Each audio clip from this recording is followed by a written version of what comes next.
Try this again. Okay, take like 18. Alright, harm none. I want to make a video. I'm gonna link it as a video response to CharmingPixieFlora's. Hers is a video response to harm none definition.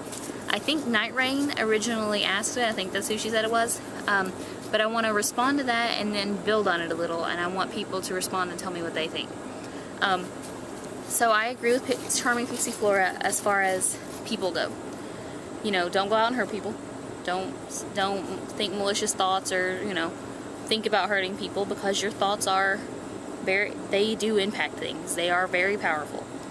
And don't, you know, just, you know, be sweet kind of thing. But that being said, preserving, you know, if it comes to preserving your own safety, that's different. You should defend yourself. If it comes to, you're in a, just like she said, you're in a relationship and you don't want to hurt that person by breaking up with them, but you're not happy, don't think that you need to get out of the relationship, because one, if you're not happy, why should you hurt yourself in order to make someone else happy? And two, you're only going to put up with that so long before you're both unhappy, and then you're hurting both you and the other person. So, you know, lesser of two evils kind of thing, I guess. But, you know, just kind of use your intuition.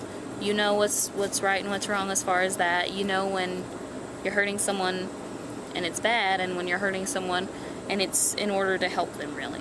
Because something as far as relationships go, you're helping them in the long run, and you're helping yourself immensely. And as far as defending yourself goes, there's no reason for them. Why should you let them hurt you? Don't just because they don't abide by the same rules that you do doesn't mean that they should be allowed to hurt you, if that makes sense.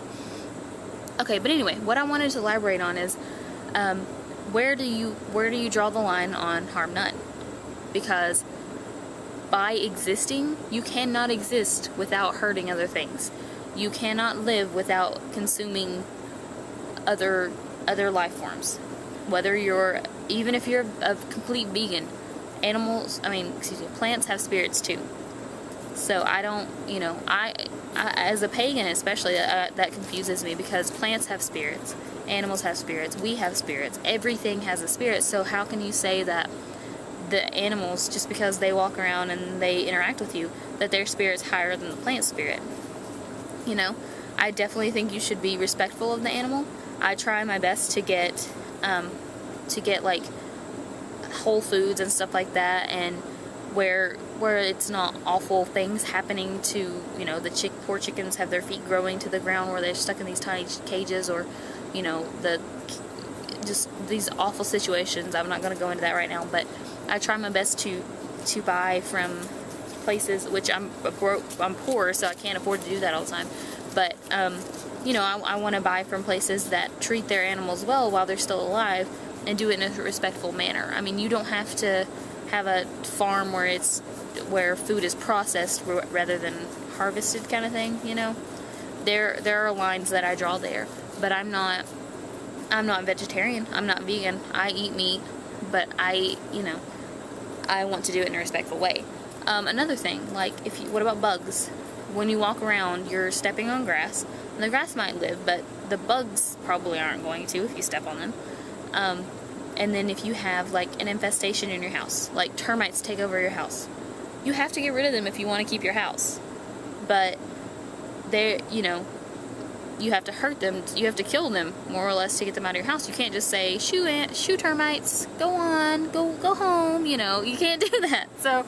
So where do you draw the line? And yes, when they come into your house, they're hurting you. Let's do a different one. Ants. They're not necessarily hurting you, they're just kind of annoying, you know? Kind of annoying to have ants in your house.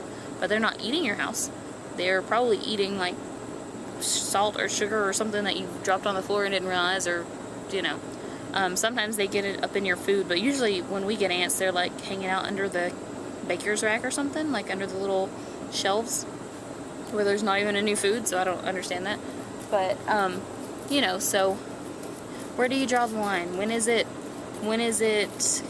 not okay to hurt bugs and animals and stuff? And, you know, just by driving, you're killing so many things. You're hurting the environment by driving, you know.